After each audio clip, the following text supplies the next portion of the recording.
The gleaming dining room was a monument to their success, all cold marble and unblemished silver. As my son, Dorian, raised his glass to toast his new business empire, his eyes met mine, a flicker of something cruel in their depths. "The best gift this year," he said, the words cutting through the laughter like a knife, "would be if Mom stopped hovering." His eyes for just a second met mine across the table, or better, left my life altogether. Laughter, a few gasps disguised as chuckles. Even Mallory raised her flute in mock applause.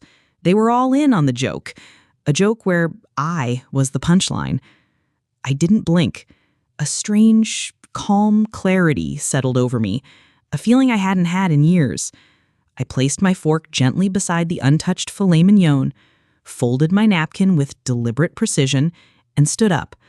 No dramatic exits, no tearful gasps.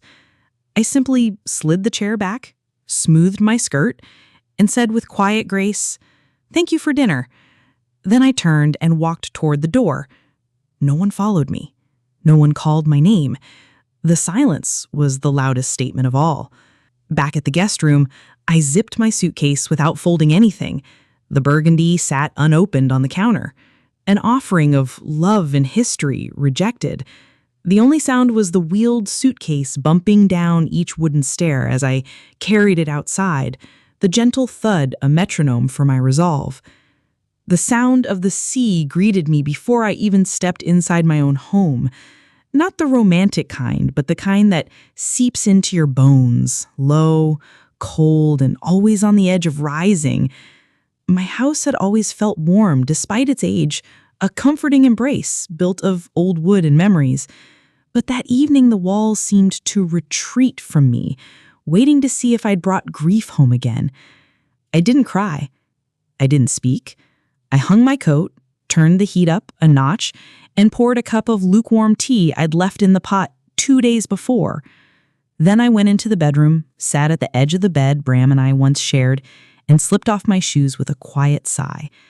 I reached beneath the bed and pressed my palm flat against the teak floorboard near the center. A soft shift, the wood lifted just enough for my fingers to slip under. Beneath it, nestled in the same space that once hid anniversary gifts and emergency cash, was the tan folder. I hadn't touched it in years, not since Bram and I first drafted the plans when Dorian got engaged. The label still. I placed it on the bed and opened it slowly.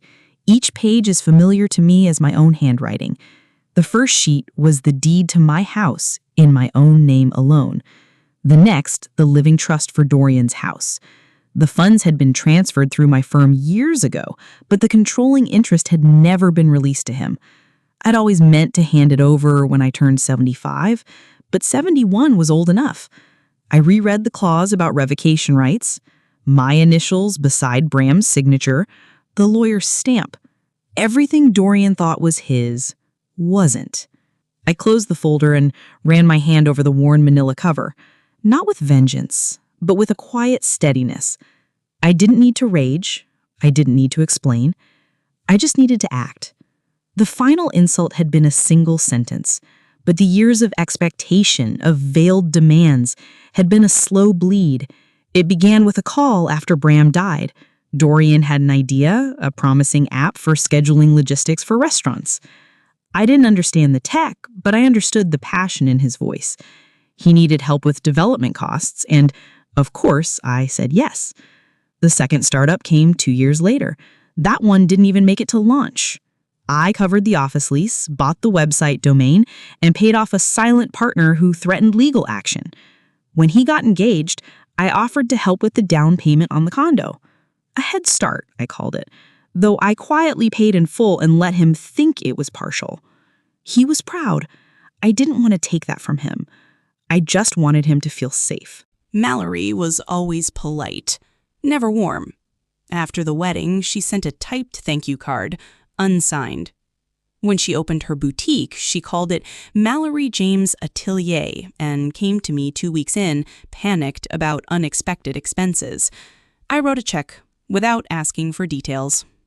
They never said, "We need you." They said things like, "It'd just be easier," or "We'll make it up to you," or "We were hoping you might step in just this once." But it was never just once. The calls grew shorter, edged in impatience. Dorian no longer asked about my garden or sent photos of their vacations unless there was a receipt attached. Mallory's voice was always cool, clipped, like my presence in their life was a formality they tolerated. It wasn't the money, I whispered aloud now, fingers tracing the edge of the ledger. It was the expectation I'd always say yes. And I had, for too long. I flipped open the maroon book Bram had always kept tucked in his desk drawer and turned to the most recent page. A list of transactions, each marked personal transfer. 27 of them, spanning 8 years. Not one had been repaid. I picked up my pen and drew a single line under the last entry. The first act of saying no didn't need to be loud, just final. The office smelled like eucalyptus and laminate. My attorney, Peter, was younger than my coffee maker, but he was sharp and discreet. I handed him the folder without preamble. "I'd like to finalize the trust amendments, effective immediately," I said. "And I want to transfer ownership of my primary residence to the holding company, Lowen Property Management." He blinked once but said nothing, just nodded and began scanning the documents. I'd pre-filled most of the forms, old habits. Peter paused over one page. "You're removing Dorian as a contingent beneficiary?" "Yes. To no one. For now." It took under an hour. He didn't ask questions after that, and I appreciated it. Before leaving, I handed him a sealed envelope labeled "To be opened only upon my death." From there, it was just mechanics. I called the realtor I used to play bridge with, told her to quietly list the house, but only to sell to Lockwin. The sale would loop back to a trust under my name. It was a transaction that looked like surrender on paper. It wasn't. Next, I visited the credit union. I froze 2 accounts and redirected others to new holdings. The card Mallory used for her boutique expenses would stop working by morning. The final step was a text to Dorian. Short, "No blame. You said I should leave. I'm honoring your birthday wish." No forwarding address. No emotion. Just the quiet finality of a closing door. I packed what I needed. A few clothes, Bram's watch, the ledger, the tan folder, and one photo of him and me on Cannon Beach back before Dorian was born. I left behind the oak dining table where we used to play cards. I left the wedding photo on the mantle. I left my good dishes, my Titans, and the quilt Bram's mother sewed when we were newlyweds. And I left one envelope, taped to the back of the pantry door. It wasn't labeled. The next morning, I signed a year-long lease on a furnished condo in Lincoln City under the name Cora Wynn. The keys felt cool in my palm. Mallory was standing at the register of a hand-end boutique when her business card was declined twice. She laughed politely, blamed the machine, and tapped it again. Declined. She tried her phone app. Access denied. By the time she got home, she was flushed and fuming. "You need to call the bank," she snapped at Dorian, tossing the card on the marble counter like it had betrayed her. He shrugged, half listening, but when he opened the mortgage portal and saw the payment had bounced, then found himself locked out of their joint account, his face drained of color. He tried calling the credit union, but only got wait times and more questions than answers. That evening, Mallory found the envelope. It was in the mailbox, wedged between a real estate flyer and an overdue HOA notice. No return address, just Dorian's name handwritten in looping cursive that had once signed his field trip forms. He opened it at the dining table, lips pressed tight. Inside was a single sheet of cream paper. No greeting, no sign-off, just one sentence. "You asked me to disappear. I simply obeyed." Mallory scoffed. "She's being dramatic." Dorian didn't answer. He read the line again and again. He held the paper like it might change under his fingers. "She's bluffing," Mallory said, standing. "She'll be back or begging for forgiveness, you'll see."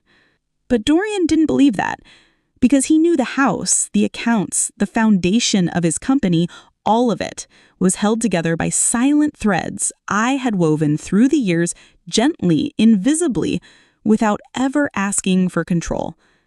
And now those threads had been cut. He opened his laptop, clicked into his business dashboard. Red warnings blinked where green numbers used to be. The expansion loan he signed last month, secured against family assets, was now a loose promise. He reached for his phone, thought about calling me, thought about apologizing, but he didn't even have my number anymore. Up the coast, I sipped tea as waves rolled against the shore and opened the ledger to a fresh page. The rain had come in waves that morning, soft and rhythmic against the window panes. I sat at the small table near the glass. The maroon cover of the ledger faded along the spine, but inside, every page was intact, neat, dated, precise. I turned to the last section Bram had ever written in. It was from the final month of his life when he could barely hold a pen, but still insisted on tracking every detail. His handwriting trembled, yet the words were steady. If our son ever forgets kindness, Corvina will remember law. He had written it just after Dorian had canceled a visit, saying he was too busy to fly up for his father's birthday. Bram didn't say a word aloud, but he wrote that sentence and underlined it twice. I ran my fingers over the ink, feeling the quiet weight of it settle in my chest. For years, I believed kindness would be enough, that love, even when stretched thin, could still hold its shape. But kindness without boundaries becomes currency, and eventually people forget it ever had value. I placed a fresh sheet in the printer tray and began making copies of every financial transfer, every loan I forgave, every promise Dorian made in writing and never kept. His signature showed up far more than mine. Once the packet was assembled, I sealed the first copy in a thick envelope marked Trellin, Private. That one would go into my safety deposit box. The second stack I fed into the scanner one page at a time. There was a journalist I remembered from years ago. I'd helped her fight a legal loophole that was cheating single mothers out of subsidized housing. She'd sent a thank you note that read, "If you ever need a story told, I'll be listening." I found her email. I drafted a message, brief and measured. "I think I have a story for you. One about trust, silence, and where the money really came from." I attached the files, clicked send, and turned back to Bram's handwriting. The headline dropped on a Tuesday. FinTech stars hidden ties to untraceable family funds. It wasn't a smear job. It was precision work. The journalist had done her homework, pulling dates, cross-referencing financial transfers, even quoting one of Dorian's early investors who'd assumed the funds came from venture capital, not a parent's retirement. There were no direct accusations of fraud, just the kind of sharp, clean exposure that raised every eyebrow in a boardroom and shook every hand that once signed a check in his favor. I didn't celebrate. I didn't even smile. I simply closed the article, folded my hands, and sat in stillness. By Wednesday, his company's website went offline. By Thursday, 3 investors had issued public statements distancing themselves from the brand. By Friday, Mallory packed a single suitcase and left a single note. I married a man who needed a mother, not a wife. The irony wasn't lost on me. That weekend, Dorian drove to my old house. I know this because the neighbor I once lent sugar to emailed me confused. She said a man in a navy blazer had knocked twice, looked through the windows, and sat on the porch steps for nearly an hour. He'd aged in the photo she sent. Less polish, more panic. The house, of course, was empty. The deed no longer read Corvina Trellin. It now belonged to Lochin Enterprises. The lights were off, the garden was overgrown. He tried the mailbox, but there was nothing there. The neighbor said he didn't say a word when he left. Just drove off slowly, one hand at his mouth, the other tight on the wheel. I stood by my window that evening, watching the tide roll in. Forgiveness wasn't something I owed. Closure wasn't something he could demand. Some things, once untethered, drift far beyond reach. I brewed a fresh pot of tea and sat with the quiet. The wind rattled the windows, but inside everything held. The knock came to his office door early in the morning. Two men in plain suits, soft-spoken but firm. They handed Dorian a sealed notice and requested access to his financials. The IRS doesn't arrive with sirens, they arrive with files. At first, he played it off.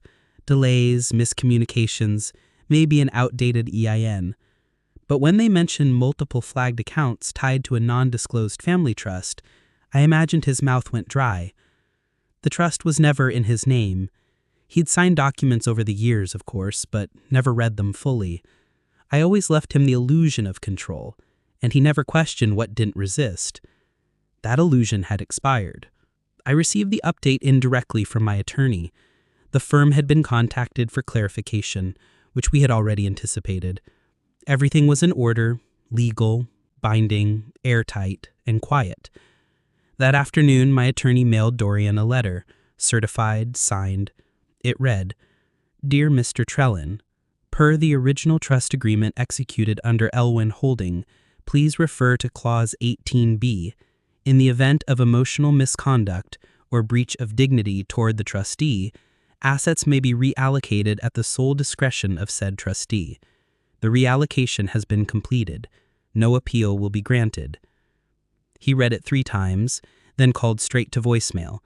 He tried again, then opened his laptop, typing out an email, something between apology and plea. I never saw it. All he received was a short reply from the server. "This inbox is no longer active." That night, I opened my own inbox to a confirmation. The remaining assets had successfully been redirected. My name removed from Dorian's holdings. The final accounts rolled into a charitable trust under Bram's name. It didn't feel triumphant. It felt like sealing a door. Outside, the tide had risen again, foam licking at the stones. I sat in the quiet, lit a single candle, and pulled the donation ledger close. The scholarship details were almost ready. The papers arrived in a thin manila envelope, neatly tabbed and ready for signature. The fund would bear Bram's full name, the Bramwell Elias Trellin Memorial Scholarship. It would support students studying financial stewardship with a clause requiring a focus on elder guardianship and ethical estate planning. A small amount at first, enough for 1 student a year, but permanent, protected. My name wouldn't be listed as founder, just an anonymous donor. It was better that way. I didn't want gratitude. I wanted a shift in the current, subtle but certain, toward care, not convenience. I signed the last page, sealed the envelope, and walked it to the corner postbox myself. No courier, no announcement. On the way back, I passed the little gallery near the wharf. A new piece hung in the window, a soft charcoal etching of a woman standing alone on a cliffside, the wind tugging her coat toward the sea. Her face was turned away, but her posture was familiar, steady, not bowed, not broken, just still. I stopped in front of it and stood there for a long while. Tourists passed behind me, their chatter muffled by glass and distance. I didn't move. Brahm would have liked the piece. He always said, "Good art tells the truth without trying to be loud." Some stories end in silence, not forgiveness, I murmured. I didn't need a portrait on anyone's mantle. I didn't need my name carved into plaques or mentioned in speeches. I had something else now. Peace. I turned from the gallery window, pulled my scarf tighter, and continued home along the path that edged the dunes. The wind had picked up, salt hanging in the air, the kind that reminded you everything eventually returns to the sea. Back at the condo, the candle had burned low. A halo of wax puddled around the base. I blew it out gently, tucked the leftover documents into a drawer, and opened the envelope that had arrived earlier. White, with no return address. The handwriting inside was shaky, but I recognized it immediately. A year to the day, Dorian stood before a weathered headstone nestled in a small private cemetery outside Portland. The engraving was simple. Lagchin, beloved by none, known by few. She lived 72 years and left it all to education. He read it twice. He hadn't known what to expect, but some childish thread of hope had convinced him he'd find her name etched in stone. Maybe even a quote, a date, a chance at closure. Instead, just a name she once used in filings. A shell company, An alias, not a mother. No flowers, no photo, no sign that anyone ever came here but him. Later that afternoon, he sat in the corner booth of a small cafe in downtown Ashland, far from cameras, far from headlines. A single almond tart rested on the porcelain plate in front of him. He didn't touch it. The pastry was her favorite to bake. Light, not too sweet, with just the right density in the crust. He hadn't eaten one in years. It used to annoy him the way she insisted on baking from scratch, when store-bought was quicker. Now, the smell alone made his chest ache. His phone buzzed. A missed call from the bank, a message from Mallory, just a question mark. He turned to the screen face down. The coffee beside him had gone cold. He was alone now. Not publicly. There were still people around him, but truly, quietly, irrevocably. And somewhere far from him, I walked the coastal trail that curved along the dunes of Lincoln City. The wind was brisk, but the sun was warm on my cheek. I bent down and picked up a small pink shell, perfect and whole. I held it to my ear, not to hear the ocean, but to remember how silence can be both echo and answer. I didn't need to visit any graves. I was still very much alive. He wanted me gone, so I gave him exactly that, and everything that came with it. And so, the ultimate act of revenge wasn't a public spectacle or a furious confrontation. It was a silent, precise withdrawal, a demonstration that the truest form of power isn't in what you take, but in what you can choose to give, and what you can choose to take back. What's the most satisfying revenge you've ever witnessed? Drop a comment below and share your story. If this video resonated with you, give it a like and subscribe for more stories where the sweet taste of justice is served on a silver platter. Until next time, stay safe and remember, karma has a way of finding its address.